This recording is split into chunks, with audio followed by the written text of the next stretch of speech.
குடியதன் உருவுமை கொலமிகு கரியது வடிகொடு தன்னதடி வழிபடும் அவரிடர் கடி கணபதி வர அருளின் மிகக்குடைய வடிவினர் பயில் வழி வளமுறை இறையே. பந்த மகற்றும் அனந்தகுண புறப்பன் எவன்பால் உதிக்குமோ, எந்த உலகம் எவனிடத்தில் ஈன்றிருந்து கறக்குமோ, சந்தமறை ஆகமல் அனைத்தும் எவன்பால் தகவருமோ, அந்த இறையாம் கணபதியை அன்புகூர தொல்கின்றோம். வேத நாயகனே, மெய்ப்பொருளே, அல்லல் என்னும் மாசறு தாட்கொள்ளும் தெய்வமே,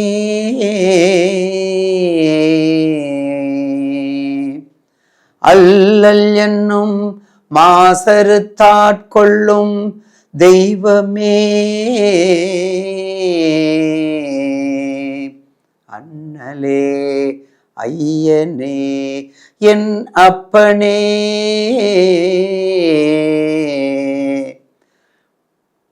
தில்லை நகர்வாழ் அதிபதி ஜனகாதிபதி துதிப்பதி அன்னை உரை சிவகாமி அன்பில் உரை நடனபதியே,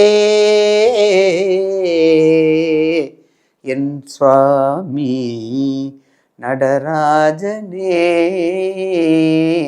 என் சுவாமி நடராஜனே. அருள் தரும் 48 மண்டல கால மகா கணபதி கோடான கொடி திருவடியை வணங்கி இச்சிறியவனின் 2025 ஆண்டின் ஆங்கில புத்தாண்டு தமிழ் ஆஸ்ட்ரோ லைஃப் நிர்வாகத்திற்கும் என் கண்ணின் மணியாக தெல்கின்ற நேயர் பற்கிற பாதம் பணிந்து பாதம் தொட்டு வேண்டி வணங்கி கொண்டு அவர்களுக்கு புத்தாண்டு ஆங்கில புத்தாண்டு வாழ்த்துக்களையும் நேயர்களுடைய 12 ராசிக்குரிய பலன்களை பற்றியும் இப்போது தொகுத்து வழங்க அடியேன் பணிந்து உங்களிடம் வந்திருக்கின்றேன். நேயர் பெருமக்களுக்கு இந்த ஆண்டு 1/1/2025 ஆண்டு ஒரு சிறப்பான ஆண்டாக இருப்பதற்கு என் நேயர் பெருக்களுடைய திருவடியை மீண்டும் வணங்கி, ஏன்னா நீங்கள் நல்லா இருக்கும் பொழுது தான் உங்களுக்கு திருப்தி இருக்கணும். எங்களுடைய பணி உங்களை திருப்திப்படுத்தக்கூடியது. அந்த வகையிலே இந்த 2025 பற்றி முதலில் நாம் இன்ட்ரோடக்ஷனாக முதல்ல அதை நாம் பதிவு செய்ய காத்துள்ளேன். நிகழும் மங்களகரமான குரோதி ஆண்டு மார்கழி மாதம் 17ஆம் நாள் பூராட நட்சத்திரமும் திவிதி திதியும் சித்தயோகமும் கூடிய சுபயோக சுபதினத்தில் 2025 அதாவது 1/1/2025 ஆங்கில புத்தாண்டு பிறக்கின்றது. எண் கணிதப்படி 2025 கூட்டு எண் 9, மொத்த கூட்டு எண் 11. ஸோ தாயும் சேயும் 2க்குரிய தாயும் சந்திரன், 9க்குரிய சேயும் செவ்வாய், தாயும் சேயும் சேர்ந்த ஆண்டு இந்த நல்ல ஆண்டு, இந்த ஆங்கில புத்தாண்டு நமக்கு ஒரு சிறப்பான ஆண்டாக மலர்கிறது. அந்த வகையிலே தாயும் சேயும் என்றால் ஒரு மனிதனை 10 மாதம் ஒரு குழந்தையை சுமந்து கணத்தில் இருந்து புல்லாகி பூடாகி புழு பூச்சி எல்லாம் ஓடி மறைந்து எல்லாத்துக்கும் பாதுகாப்பு கொடுத்து அவள் 10 மாதத்தில் ஒரு மகவை ஈன்றெடுக்கிறாள். அந்த மகவை ஈன்றெடுப்பதற்குரிய தாய் அந்த சேயை எவ்வாறு பராமரிக்க வேண்டும், பாதுகாக்க வேண்டும், அந்த வகையிலே தான் இந்த ஆண்டு நமக்கு கூட்டு எண்ணாகவும் அதற்குரிய ஆண்டாகவும் இருப்பது ஒரு மிகுந்த ஒரு எக்ஸ்ட்ரா போனஸ் கொடுக்கறது மாதிரி நமக்கு இந்த வருடம். அப்போ தாயும் சேயும் அப்படின்னா நம்ம என்ன செய்யணும்? முருகப்பெருமானையும் அன்னை உமையவள் அகிலாண்டேஸ்வரியும் முதலாக சென்னை அருகாமையில் மாங்காட்டில் தவம் இருக்கின்ற, ஊசி முனையில் தவம் இருக்கின்ற அன்னை காமாட்சி தேவியை பதம் பணிந்து அவளுடைய பாதத்தை பணிந்து திருவடி தாமரையை பணிந்து வணங்கி, அதற்கு அடுத்தாற்போல் காஞ்சிபுரத்துள்ள அன்னை என்ன சிவபெருமான் நீ இங்கே இருக்க வேண்டாம், நீ காஞ்சிபுரம் வந்துருங்கிறாரு. அந்த கதை எல்லாத்துக்கும் நேயர் பெருமக்கள் எல்லாத்துக்கும் தெரியும். காஞ்சிபுரம் தவம் இருக்கிறாரு. காஞ்சிபுரம் தவம் இருந்த பிறகுதான் செய்யார், அதுக்கு செய்யார்ல சேய் ஆறுன்னு அர்த்தம். சேயினா குழந்தை, அப்போ சேயினா மகன்.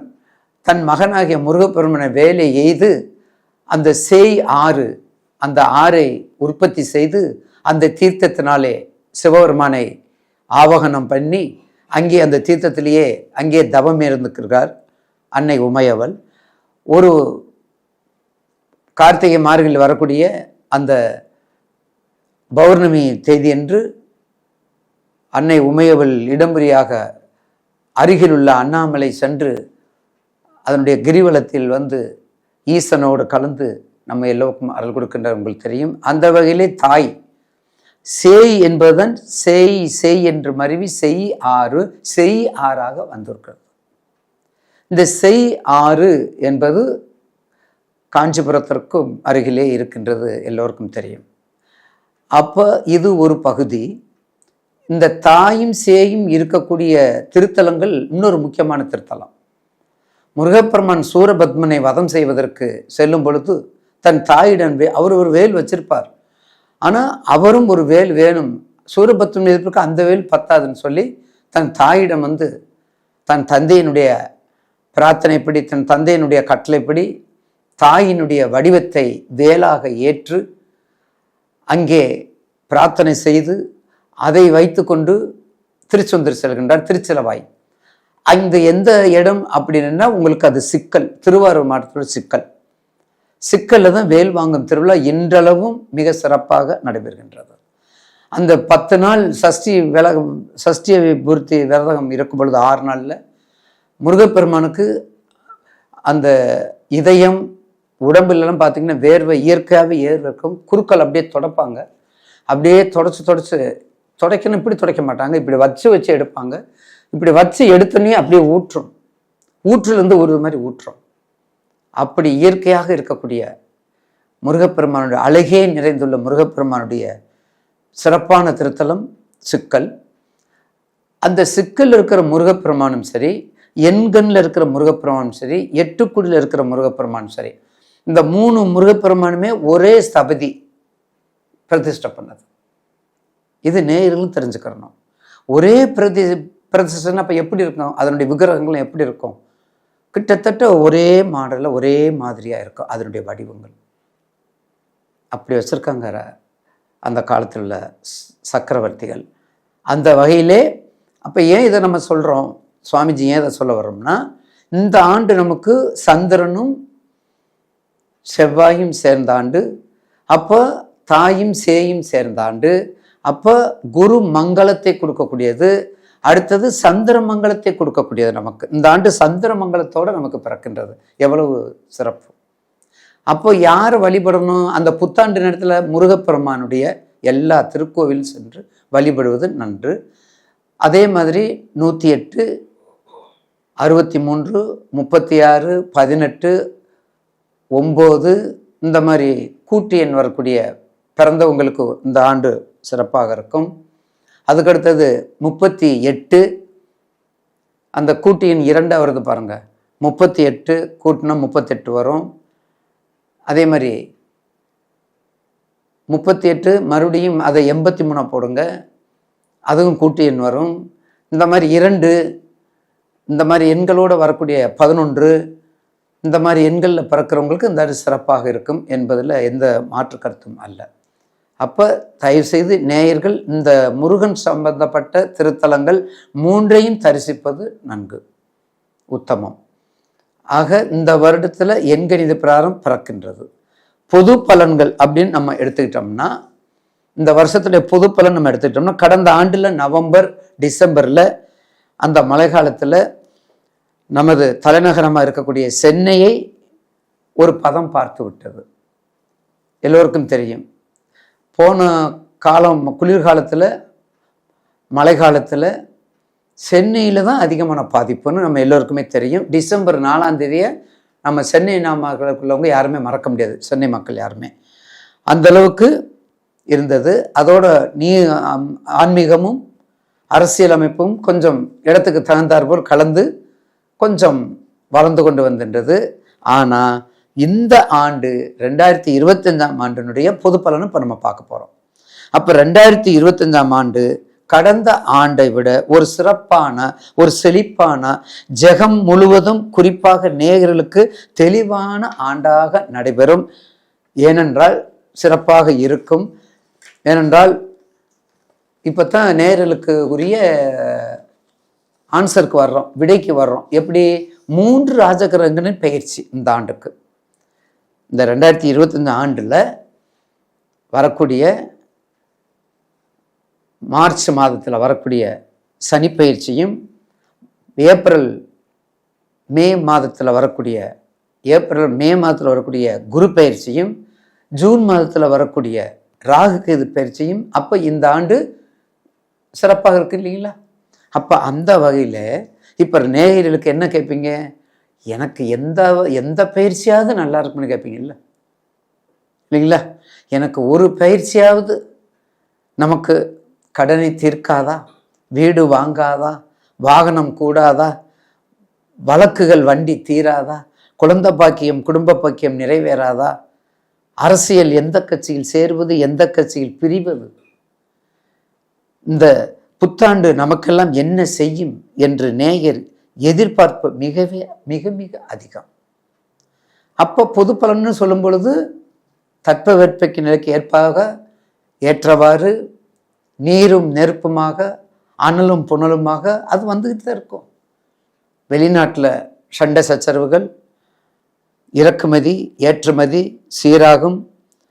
குறிப்பாக ஏப்ரல் மாதம் பல பிரச்சனைகளை எதிர்கொள்ள வேண்டியதாக இருக்கும். ஏப்ரல் மாதத்தில் 2025 ஏப்ரல் மாதத்தில் கண்டிப்பாக எதிர்பார்க்கும். ஏனென்றால் ஏப்ரல் மாதத்தில் மீன ராசிக்கு 4 கிரகம் ஒன்று சேர்கின்றது. நேயர்களுக்கு மீன ராசிக்கு 4 கிரகம் ஒன்று சேருது. ஏற்கனவே மீன ராசிக்கு ஜென்ம சனீஸ்வரர் வேற, நல்லா புரிஞ்சுக்கங்க. அதனால இந்த ஆண்டில் யாருக்கு பொதுவாக கவனமாக இருக்கணும்? முதல்ல அது நல்லது சொல்கிறத, கெட்டது சொல்கிறது நல்லது. மீன ராசிக்காரங்கள் ஏப்ரல் மார்ச் ஏப்ரலில் மிக மிக மிக கவனம். அடுத்த மாதம் 30 வருஷம், அதுக்கடுத்து அடுத்த மாதம் அடுத்த கிரகம் சேர்க்கைக்கு போயிடும். அந்த மார்ச் ஏப்ரலில் கவனமாக இருக்கணும்.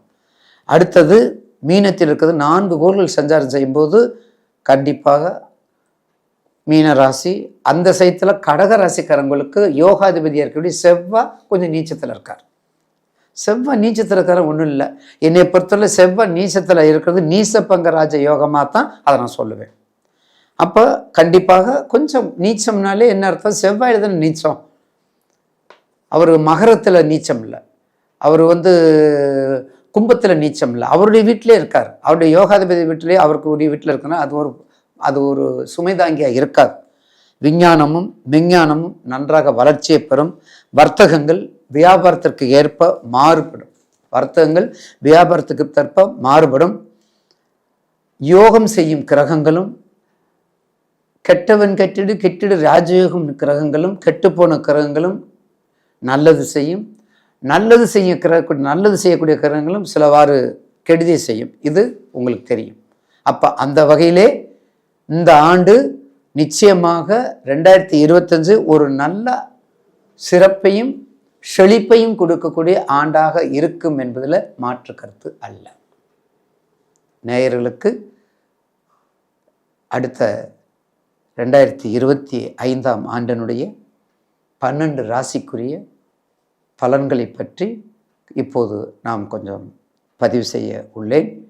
தாங்களுடைய நேயர்கள் குறிப்பாக இது எல்லாமே பொது பலன்களில் சேரும்.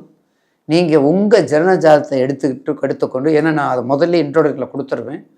உங்கள் ஜாதகத்தை எடுத்துக்கொண்டு, உங்கள் ஜாதகத்தில் லக்னாதிபதி, யோகாதிபதி, பாக்கியாதிபதி ஜாதகத்தில் என்ன திசையெல்லாம் எடுத்து வைத்துக்கொண்டு கீழ்கண்ட நண்பர்களுக்கு சந்தேகத்தை நீங்கள் வரலாம். அடுத்து நாம் காண இருப்பது 12 ராசிக்குரிய பலன்களை பற்றி தொகுத்து வழங்க உள்ளேன். கும்பம் ராசி கலசத்துக்கு உரியது, மதிப்புக்கு உரியது, வணக்கத்துக்குரியது, வாழ்த்தத்துக்கு உரியது, கோபுர கலசத்துக்கு உரியது. எல்லாம் சொல்லுதாங்க, நீங்கள் சொல்கிறதெல்லாம் கரெக்டு தாங்க, ஆனால் நாங்கள் பட்ட துன்பம் இருக்குதே. நல்லா சொல்லியிருக்கிறீங்க சுவாமிஜி அப்படின்னு சொல்லுவீங்க இல்லையா? அதே போல தான் அதிக கவலையும் வேண்டாம்.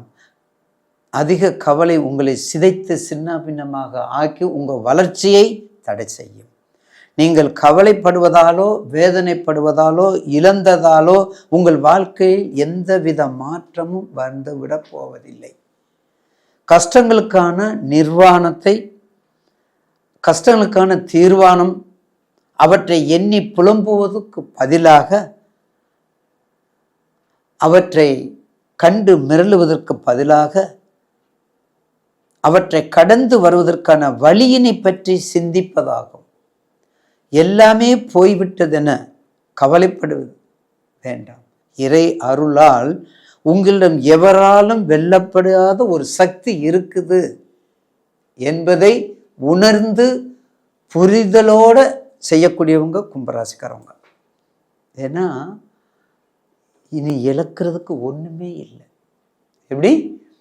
இனி இழப்பதற்கு ஒண்ணுமே இல்லை என்று எண்ணிய எண்ணமெல்லாம், கனவெல்லாம் காணல் நீரா போய்விட்டது குருஜி அவர்களேன்னு நிறைய ஃபோன் கமெண்ட்ஸ்.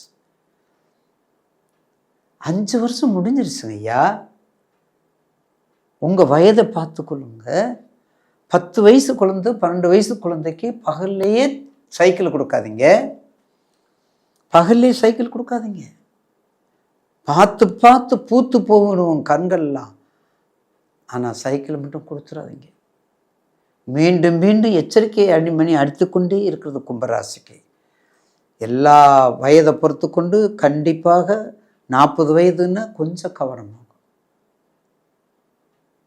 இருக்கவே பாத சனி, பொங்கு சனி, 60 வயசு 40 50 வயசு மங்கு சனி, மரண சனி. அப்போ 2 + 2 2 + 2 பிரிக்கும் பொழுது வயதையும் பிரித்து கொள்ளுங்கள். உங்கள் வயதையும் பிரிச்சுக்கங்க. அப்போ வயதையும் பிரித்து கொண்டு நிச்சயமாக அந்த புரிதலோடு நடந்து கொண்டால் இந்த கும்பராசி நேயர்களுக்கு இழப்பீடு செய்தது எல்லாம், இழந்தது எல்லாம் இனி வெற்றியாக முடியும். இழந்ததெல்லாம் இனி வெற்றியாக முடியும். ஏன்னா கொஞ்சம் நெஞ்சம் இல்லை. ஏற்கனவே சொந்த வீடுக்காரர் அவர். உங்களுக்கு பதிவு செய்யப்பட்ட ரிஜிஸ்டர் ஆஃபீஸில் இருக்கக்கூடிய அவர் ரிஜிஸ்டர் உங்களுக்கு பதிவு அதிகாரியே. அவர்னாலேயே உங்களுக்கு தாங்க முடியல. அப்போ மேசத்தில் இருந்தால் எப்படி இருக்கும், கடகத்தில் இருந்தால் எப்படி இருக்கும், விருச்சிகத்தில் இருந்தால் எப்படி இருக்கும்? கொஞ்சம் சிந்தித்து பாருங்க. இனி இழக்கிறதுக்கு ஒன்றும் இல்லை. இனிமேல் எல்லாமே வசந்த காலம். இலையுதிர்காலம் முடிஞ்சு போச்சு. இலையுதிர்காலம் முடிஞ்சு போச்சு. இனி எல்லாம் வசந்த காலம். அப்போ கும்பராசிக்கு உங்கள் ராசிநாதன் ரிஜிஸ்டர் ஆகி இருக்கிறாரு. கவலைப்படாதீங்க. நிச்சயமாக அடுத்து வரக்கூடிய சனி பெயர்ச்சியும், குரு பெயர்ச்சியும், ராகு கேது பெயர்ச்சியும், 3 பெயர்ச்சியுமே ராஜகிரகங்களுடைய 3 பெயர்ச்சியுமே கும்பராசிக்கு கொடுத்து வச்ச ராசிங்க. போதுமா? ரிஷபராசிக்கு மாதிரி கும்பராசிக்கு வந்துருச்சு. அப்படித்தான் சொல்லணும். அவங்கள அப்படித்தான் தேத்தணும், அப்படித்தான் தைரியம் ஊட்டணும். ஏன்னு கேட்டேன்னா கும்பராசிக்கு வரக்கூடிய சனீஸ்வரர் உங்கள் வீட்டிலேருந்து போயிடுறாரு, மீனத்துக்கு போயிடுறாரு. அப்போ பாதச்சனி மட்டும் இருக்காரு. அந்த பாதச்சனியை 9ஆம் பார்வையை பார்க்குறாருல்ல, அந்த பாதச்சனியை குரு உங்களுக்கு 9ஆம் பார்வையை பார்க்குறாரு. பாக்கியாதிபதி இருக்கிறப்ப லேட்டாக கிடைக்கக்கூடிய எல்லா கோர்ட்டு கேஸில் இருந்து நடக்கக்கூடிய எல்லா விதமான சொத்துக்களும் நிறைந்து வரக்கூடிய நேரம், இழந்தது போற ஈடுகட்ட வரக்கூடிய நேரமும் காலமும் ஒத்து வந்து விட்டது. எத்தனை ஹோமம் பண்ணாலும் சரி, எத்தனை நீங்கள் பிரிதியங்கரா தேவிக்கு பண்ணாலும் சரி, எத்தனை ருத்ரம் ஹோமம் பண்ணாலும் சரி, எத்தனை சண்டி ஹோமம் பண்ணாலும் சரி, ஆனால் நேரமும் காலமும் உங்களுடைய கர்ம பலனும் விட்டு விலகி நல்ல நேரம் வரும் பொழுதுதான் எல்லாமே கூடி வரும். அப்போத்தான் கூடி வரும். அதுக்காக நம்ம எதுவும் செய்யாமல் இருக்கக்கூடாது. அதுக்காக நம்ம எதுவும் செய்யாமல் செஞ்சுட்டு இருக்கணும். செய்யாமல் இருந்தால் ஒரு யூஸ் இல்லை. அதை நீங்கள் மனசில் வச்சுக்கோங்க. அதனால் தயவு செய்து கும்பராசி நேயர்களுக்கு குதூகலமான வாழ்க்கையை அமையப் போகின்றது 2025. இன்னும் 2 மாதம், ஜனவரி பிப்ரவரி. என்றைக்குமே ஒரு தசா புத்தி ஆரம்பமாகும் பொழுது முன்னெச்சரிக்கையாக ஆரம்பிக்கும். அதே மாதிரி கொடுக்கும் பொழுதும் முன்னெச்சரிக்கையாக கொடுத்து விட்டு செல்லும். இது சோதிட ஜூட்சமம் விதி, லாஜிக் விதி. அப்படிங்கும்போது உங்களுக்கு ஜென்மச்சனி முடிஞ்சு பாதசனி ஆரம்பிக்கும் போது அப்போ என்ன இருக்கும்? ஒரு நல்ல பலனை கொடுக்கும், ஒரு நல்ல பலனை கொடுக்கக்கூடிய ஆண்டாக இருக்கும். அப்போ நீங்கள் என்னென்ன மாதிரியெல்லாம் இருக்கணும்? பெட்ரோல் பங்கு வியாபாரம், ஆயில், ரெஃபினரி, விவசாயம், மரங்கள், வளர்ச்சிகள், செங்கல் சூளைகள், நெருப்பு சம்பந்தப்பட்டது, பொறியியல் துறைகள், துப்புரவு தொழில்கள், ஜட்ஜ்மெண்ட் தொழில்கள், அம்பாஸ்டர் தொழில்கள். பார்த்தீங்களா எவ்வளவு கனவு? ஜட்ஜ்மெண்ட் தொழில்கள், வழக்கறிஞர்கள், புரோகிதர்கள், இன்னும் கலசம் இல்லை, புரோகிதர்கள் எல்லாமே அதில் அடங்கிடுது. இப்படிப்பட்ட தொழில், நலிவடைந்த போன தொழில் பூரா உங்களுக்கு என்ன பண்ணுறது? உச்சத்துக்கு வர ஆரம்பிச்சிருது, உயிர் ஊட்டல் ஆரம்பிச்சிருது, உயிர் ஊட்டம் வந்துக்கிட்டு இருக்குது. அப்போ கும்பராசிக்கு 2025 குரு பயிற்சியும் மிக சிறப்பு, ராகு கேது பயிற்சியும் மிக சிறப்பு. சனி பயிற்சி மட்டும் உங்கள் ராசிக்கு இங்கே 2ல் போயிடாரு. அப்போ 2ல் போகும்போது மேச ராசிக்கு தான் நம்ம சொல்லியிருக்கிறோம். அப்போ 2ங்கும்போது கொஞ்சம் அது மத்தியம பலனை கொடுக்கக்கூடியது தான். அதுதான் உள்ளது மாதிரி சொல்கிறது தான் நல்லது. உங்களுக்கு நல்லது, எனக்கு நல்லது, பேரும் கிடையாது. எல்லாத்துக்கும் சனி கொடுப்பாரு, எல்லாத்துக்கும் குரு கொடுப்பாருன்னா அப்புறம் நாங்கள் எதுக்கு, நேயர்கள் எதுக்கு அதை கேட்கணும்? அதனால் கும்பராசிக்கு பிற்பகுதி, இன்னும் சொல்லப்போனால் பிற்பகுதி மிக அற்புதமான நேரம். பிற்பகுதினா கிட்டத்தட்ட மே மாதம், ஜனவரி, பிப்ரவரி, மார்ச்லேருந்தே, மார்ச் 30க்கு மேலே ஏப்ரல், மே, அந்த மார்ச் முடிஞ்சுடனேயே உங்களுக்கு ஒரு நல்ல செய்தியெல்லாம் வரக்கூடிய நேரம் இருக்கின்றது. கண்டிப்பாக கும்பராசி நேயர்களுக்கு அதில் இருக்கக்கூடிய அவிட்டம், சதயம், பூரட்டாதி, அவிட்டம், சதயம், பூரட்டாதி, அவ்வளோதான். அப்போ அவிட்டம்ங்கிறது ஏற்கனவே கொடுமுடி, ஏற்கனவே உங்களுக்கு சொல்லியிருக்கிறேன். கொடுமுடியில் இருக்கக்கூடிய சிறப்பு, மும்மூர்த்தியில் இருக்கக்கூடிய சிறப்பு, அதனுடைய நதி தீர்த்தம் எல்லாமே. அதுக்கு பக்கத்தில் சங்ககிரி. எப்படி நம்ம உத்தரகோசம் இது திரிவேணி சங்கமத்தில் 3 நதிகள், திரிவேணி சங்கமத்தில் 3 நதிகள், கங்கை, யமுனை, சரஸ்வதி. கங்கையும் மேலே வரும், சரஸ்வதி, கங்கையும் மேலே வரும், யமுனையும் மேலே வரும். ஆனால் சரஸ்வதி மட்டும் தெரியாது, சரஸ்வதி மட்டும் கீழே போகும். 3 தேரியும் வரும். அதே மாதிரி சங்கர் இங்கே இதில் ஈரோடு பக்கத்தில் நமக்கு சங்ககிரியில் இருக்கக்கூடிய அந்த சங்கமேஸ்வரர் கோயில் இருக்கக்கூடிய அதே திரிகோணம் மாதிரி இங்கே காவேரி, பவானி. காவேரி ஒரு பக்கம் வரும், பவானி ஒரு பக்கம் வரும். அதுக்கு கீழே அமிர்த நதி, அது மறைஞ்சு போய் வரும். அப்படிப்பட்ட புனிதமான தலத்தில் புண்ணியம் செய்வார்க்கு பூவுண்டு நீருண்டு, அண்ணல் அது கண்டருள் புரியா நிற்கும் எண்ணெலி பாவிகள். அப்படிப்பட்ட புண்ணியம் செஞ்ச திருத்தலம் சங்ககிரி. அங்கே உள்ள தீர்த்தத்தில் நீராடி கண்டிப்பாக வந்தால் நிச்சயமாக இந்த அவிட்ட நட்சத்திரக்காரங்களுக்கு எல்லா தோஷமும் நீங்கும். சதயத்தில் அடுத்த சதயம் ராமேஸ்வரம், சதயம் மதுரை, அடுத்தது சதயம் தேவிப்பட்டினம், மதுரை, ராமேஸ்வரம். 3 திருத்தங்களும் உங்களுக்கு எது அருகாமையில், எது வசதியோ அதுக்கு சென்று நீராடி வாருங்கள், அதுக்கு சென்று பிரார்த்தனை செய்து வாருங்கள். நிச்சயமாக ஒரு மாறுதலை கொடுத்து ஒரு சுபிட்சத்தை இந்த ஆண்டு உங்களுக்கு கொடுக்கும்.